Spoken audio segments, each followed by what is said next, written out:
Hello guys, welcome to my YouTube video. आज म सबैलाई देखाउन गइरहेको छु। खासै नौलो कुरा त छैन के देखाउन लायकको, तर अहिलेको दिउँसोको साँझको कति बजे हेर्दा 8:30 राति गइसकेछ।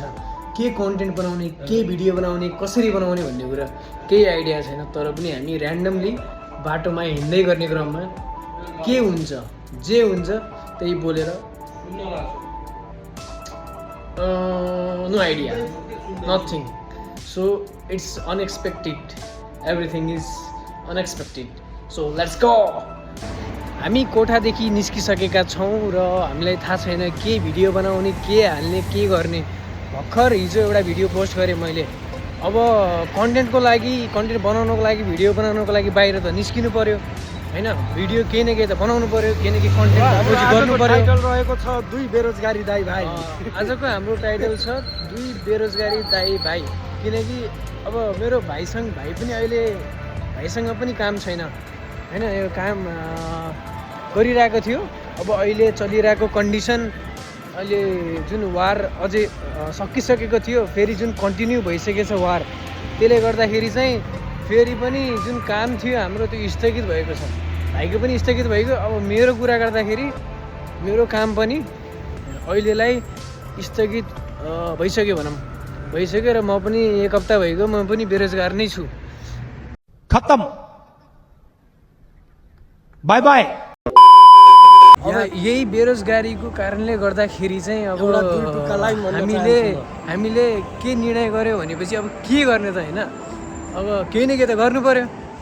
त्यही भएर अब खाली टाइम छ होइन। अब भित्रदेखि जोस जाँगर निकालेर अब जस्तो सुकै गर्मी भए पनि, गर्मी अति छ फेरि दुबईको गर्मी। लगभग अहिले 42देखि 45 को हाराहारीमा कति छ एक्ज्याक्ट हेर्ने बानी छैन, हेर्नु छैन। तर गर्मी चाहिँ असाध्यै, त्यो फिलिङको हिसाबले खतरा गर्मी छ। तर पनि हामीले यो गर्मीलाई साइड लगाएर होइन, त्यसलाई मध्यनजरमा नराखेर, यो भिडियोलाई, कन्टेन्टलाई मध्यनजरमा राखेर हामी चाहिँ निस्किसकेका छौँ बाहिर। अब कुरो के छ भनेपछि होइन, अहिलेको हालसालैको कुरा गर्दाखेरि अहिले दुबईमा कामको कुराले हेर्दाखेरि काम पाउन एकदमै गाह्रो छ। काम पाउन किन गाह्रो छ भनेपछि जुन वार चलिरहेको थियो मिडल इस्ट र होइन अमेरिका बिच होइन, अमेरिका, इजरायल अनि मिडल इस्ट जुन वार चलिरहेको थियो, त्यसले गर्दाखेरि चाहिँ यहाँ जति पनि बाहिरका सिटिजनहरू छन्, जति पनि बाहिरका मान्छेहरू आएर बसिरहेको मान्छेहरू थिए, उनीहरू चाहिँ सबै रिटर्न ब्याक भइगयो। अनि त्यो रिटर्न ब्याक भएको कारणले गर्दाखेरि अनि यहाँको जुन टुरिज्म सेक्टर छ, जुन बाहिरदेखि आएर बसेका मान्छेहरूले गर्दाखेरि देश जसरी पनि चलिरहेको थियो त्यो हिसाबले चलेको छैन।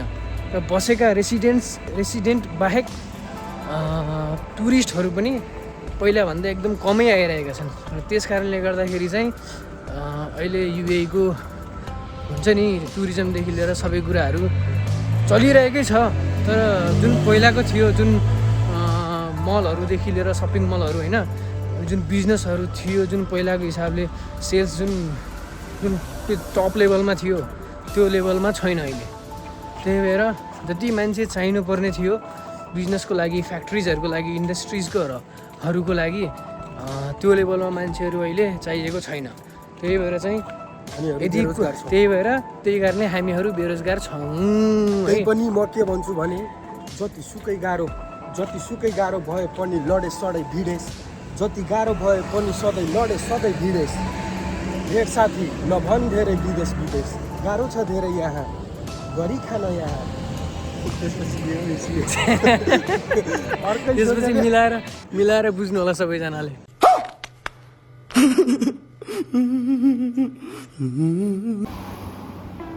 अब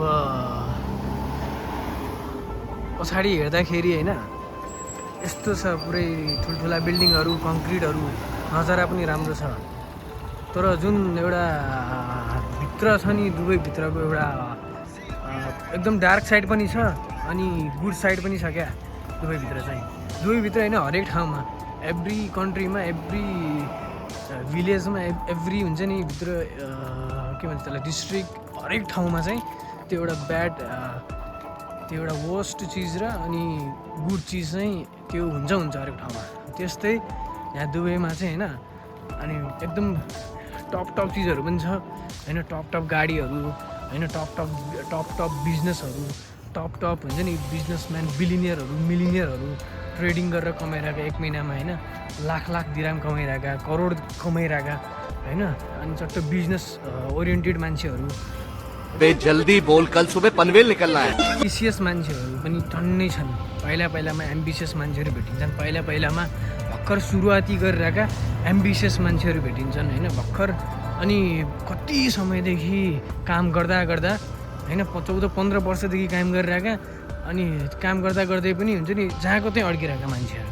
अब 1000 दिराममा काम गरेका, 1200 दिराममा, अहिले पनि 1200 दिराममा काम गरेका मान्छेहरू पनि छन्। त्यही लेभलमा काम गरिरहेका मान्छेहरू पनि छन्, जसलाई त्यहाँदेखि माथि अब बढ्ने आशा छ कि छैन होइन, बढ्न मन थियो कि बढ्न मन नभएर उनीहरू बढेनन् कि होइन, बढ्ने बाटो नपाएर उनीहरू बढेनन् कि अरू कारणले गर्दाखेरि उनीहरू बढेनन् कि होइन, त्यो सबै कुरा थाहा भएन होइन। त्यो सबै कुरा हुन पनि सक्छ, नहुन पनि सक्छ। तर हुन्छ नि सबै क्याटेगोरीका मान्छेहरू छन् कि यहाँ। 15 वर्षदेखि बसेर आउने बित्तिकै 1000 दिराम स्यालेरी खाएर अहिलेसम्म पनि 1000 दिराममा, 1200 दिराममा स्यालेरी खाएर बसेका मान्छेहरू पनि छन्। म आज चट्ट बाहिर हिँड्ने क्रममा, निस्किने क्रममा मैले एकजना भाइलाई भेटेँ होइन। अनि त्यो भाइ चाहिँ एकदम मान्छे प्यासनेट मान्छे रहेछ, एकदम होइन, त्यो मान्छे दुःख पाएको मान्छे रहेछ, त्यो मान्छेसँग आफ्नै एउटा स्टोरी रहेछ। अनि त्यही भएर चाहिँ त्यो मान्छेलाई भेट्दाखेरि चाहिँ मलाई के लाग्यो भनेपछि, ल ठिक छ, अब यो भाइलाई चाहिँ त्यो सबैसँग इन्ट्रोड्युस गराइदिउँ न त होइन, सबैलाई देखाइदिउँ, होइन, यो भाइको पारा, यो भाइको प्रस्तुति, यो भाइको सबै कुराहरू देखाइदिउँ न त भनेर मैले सोचेँ। म चाहिँ अब चाहिँ त्यो भाइसँग सानो इन्टरभ्यू टाइपको होइन, तसो अब आफूले अब मिलाएर इन्टरभ्यू टाइपको एउटा हुन्छ नि प्रस्तुति टाइपको इन्टरभ्यू दिँदा अब मैले उसँग प्रस्तुति लिने मौका पाएँ। अनि त्यो चाहिँ म सबैलाई देखाउने छु। त्यो चाहिँ सबैले पहिला उसको इन्टरभ्यू हेर्नुहोस्, त्यसपछि प्रस्तुति हेर्नु होला, कस्तो लाग्छ तपाईँहरू। अनि भाइ तिमी दुबई आएर काम गर्न थालेको, दुबई आएर बस्न थालेको कति समय भयो, कति भयो? खासमा म चाहिँ दुबई आएको चाहिँ 1 वर्ष 2 महिना भयो है। तर विगत 4 महिनादेखि चाहिँ म बेरोजगार भएर बसिरहेको छु। जबबाट यो युद्ध सुरु भयो तबबाट मेरो काम रोकिएको थियो। 1.5 महिना चाहिँ यही दुबईमै बसेँ। काम रोकिसकेपछि त्यसपछि म घर गएर 1.5 महिनाको छुट्टीमा बसिसकेपछि फेरि म कम्पनीले बोलाएअनुसार म फेरि दुबई फर्केर आएँ। कम्पनीले भनेअनुसार काममा लगाइदिन्छु, पुरानै काम हुन्छ तिम्रो भनेअनुसार चाहिँ म नेपालबाट दुबई आएँ। फेरि आएको पनि लगभग मेरो 1 महिना 10 दिन भइसक्यो, तर पनि मेरो केही कामको केही ठेगाना छैन। त्यही हो, अब बेरोजगार भएर बसिरहेको छु। अनि भाइ तिमीलाई अब के चाहिँ गर्न मन छ? अब कति के छ तिम्रो विचार? तिमी यही बस्न चाहन्छौ कि अझै काम खोज्न चाहन्छौ कि अनि तिमी फर्किन चाहन्छौ कि फेरि घर, या अरू केही तिमीसँग केही सोच छ कि केही क्रिएटिभिटी छ कि केही ट्यालेन्ट छ कि केही गर्न चाहन्छौ कि वाट्स नेक्स्ट? हो, अब घरबाट बाहिर कमाउँछु भनेर निस्किसकेपछि एउटा छोरा मान्छेको कर्तव्य हुन्छ कि कमाएर घरमा भएको आफ्नो आमा बाउलाई खुसी राख्ने, आफ्नो परिवार खुसी राख्ने, आफ्नो दिदी बहिनी सबैलाई खुसी राख्ने, पैसा कमाउने, उनीहरूलाई खुसी राख्ने, आफू खुसी हुने एउटा सोच हुन्छ। तर सोचेको जस्तो भएन, तर पनि हार चाहिँ खादिनँ म। हेर म अझै 2-4 दिन 10-12 दिन के हुन्छ, कम्पनी अनुसार काम पायो भने काम गरौँला, नभए स्वदेशै फर्किउँला, आफ्नै स्वदेशमा केही गरौँला भन्ने पनि सोचेको छु। विदेश भनेर मात्र हुँदैन, विदेश मात्र हाम्रो अप्सन होइन, हामी आफ्नै देशमा पनि केही गर्न सक्छौँ भन्ने चाहिँ मलाई लाग्छ। मैले त्यही भएर अलिअलि हसल पनि गरिरहेको छु, मैले लेखिरहेको हुन्छु।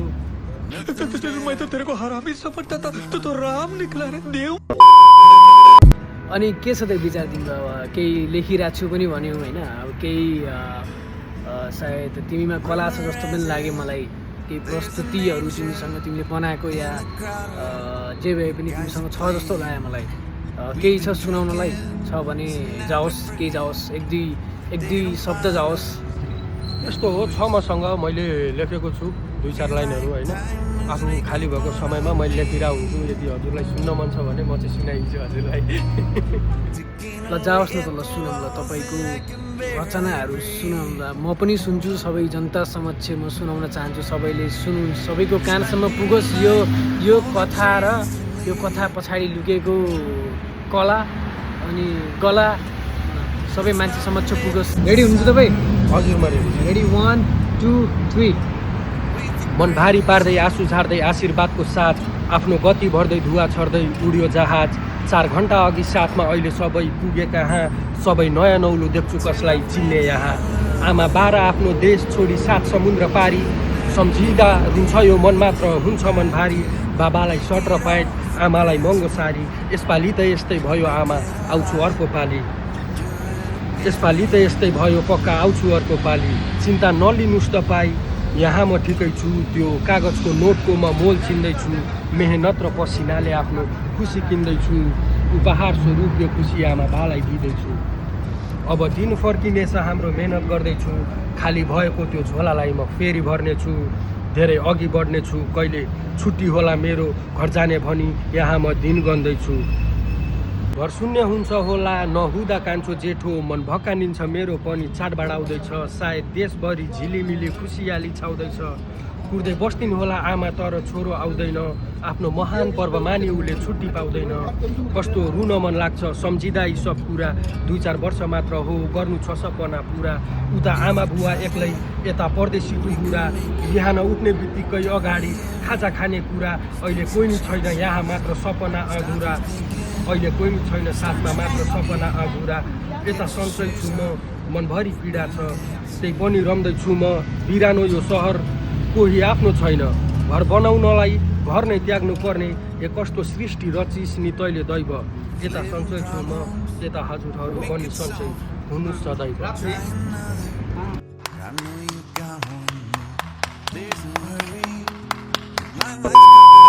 एकदमै राम्रो छ, एकदमै त्यो जोस् जति पनि नेपाली छोराहरू छन् घरदेखि बाहिर बसिरहेका, काम गरिरहेका,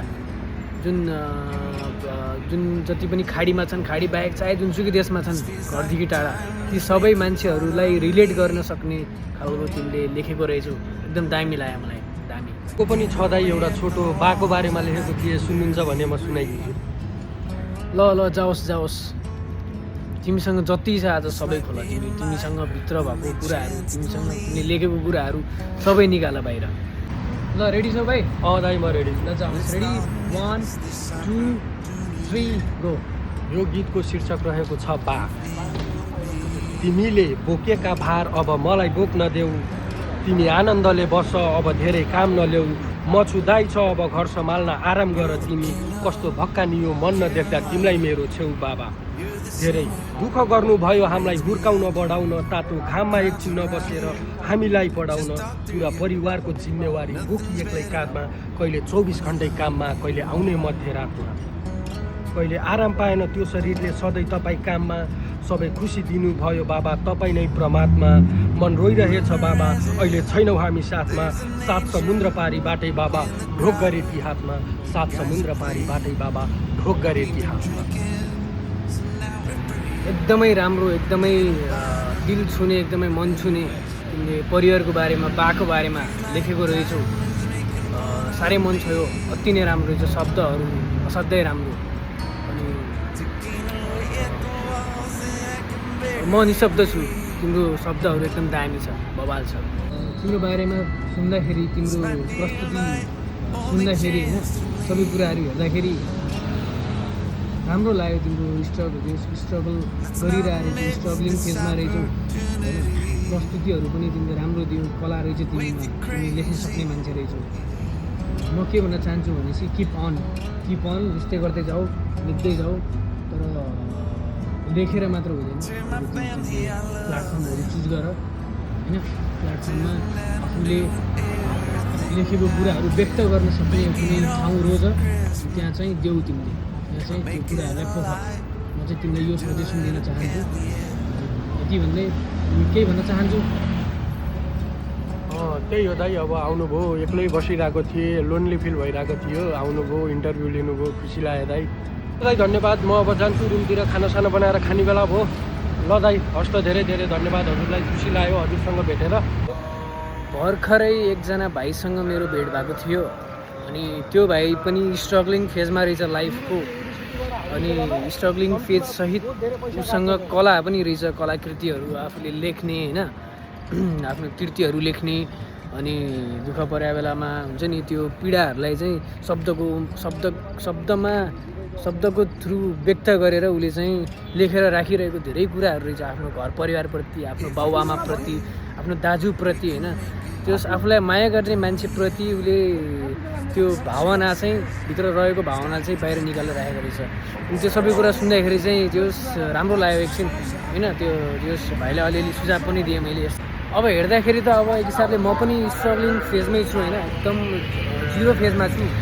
तर कस्तो छ भनेपछि म चाहिँ एकदम होपफुल मान्छे, होपफुल अनि होइन एकदम आफ्नो इमोसनलाई एकदम स्ट्रङ बनाइसकेको छु जस्तो लाग्छ मलाई।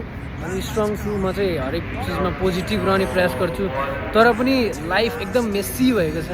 MESSY के हो मेस्सी भएको छ। रोनाल्डो र मेस्सीवाला मेस्सी होइन, मेस्सी भएको छ।